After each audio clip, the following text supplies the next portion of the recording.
Hello everyone welcome back to my YouTube channel this is Satyabrata Virat. So आपण मैंने देखिपे आसंता काली गोटे notice आसी जाइए जोटा कि हाईकोर्ट तरफ 711 हिंदी शिक्षक नियुक्ति प्रक्रिया रद्द जोटा कि एग्जाम होता प्रिलिमिनारी एग्जाम से कैंसल हो जाइए। देखिपे 711 हिंदी शिक्षक पदवी पूरण पर ओडिशा स्टाफ सिलेक्शन कमिशन पक्षर अनुष्ठित नियुक्ति प्रक्रिया को हाईकोर्ट रद्द कर हिंदी शिक्षक पद पर एपर्यंत अनुष्ठित नियुक्ति प्रक्रिया मूल नियुक्ति विज्ञप्तिर सर्तावली उल्लंघन होता स्पष्ट होगा हाईकोर्ट एपरी निर्देश प्रदान कर तो मूल नियुक्ति विज्ञप्ति अनुसार हिंदी शिक्षक पद पर प्रिलिमिनारी परीक्षा करने को कमिशन हाईकोर्ट निर्देश देते। तो एगेन आउ थे प्रिलिमिनारी एग्जाम हम फल पूर्वर अनुष्ठित लिखित परीक्षा मूल्यहीन हो जाए। तो पूर्वर जो प्रिलिमिनारी एग्जाम होता है कैंसल हो गला। समस्त प्रार्थी प्रथम प्रिलिमिनारी परीक्षार अंशग्रहण करेंगे जो प्रार्थी योग्यता अर्जन करेंगे से लिखित परीक्षा देवे।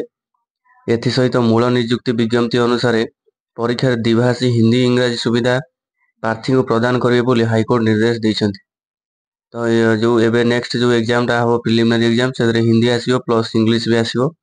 उपरोक्त प्रक्रिया 3 मास भितर संपूर्ण कर जस्टिस दीक्षित कृष्णा श्रीपद को नहीं गठित खंडपीठ फिरोज कुमार महापात्र राजेश कुमार बारिक अन्य तरफ दायर आवेदन गुड़िक एकत्र शुणाणी कर राय प्रदान करा तो ये प्रक्रियाटा हम 3 मास भितर कंप्लीट करने हाईकोर्ट तरफ यहाँ स्टाफ सिलेक्शन कमिशन तरफ को निर्देश दि जाए। देखिपे प्रिलिमिनारी परीक्षा करने को स्टाफ सिलेक्शन कमिशन को निर्देश।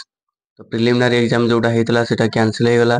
एगेन आउ थे प्रिलिमिनारी एग्जाम हम नेक्स्ट हम आपंकर मेन्स एग्जाम हम।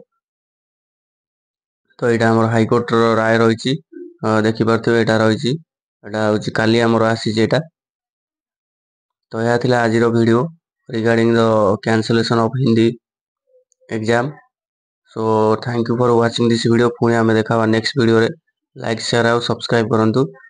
Thank you for watching this video.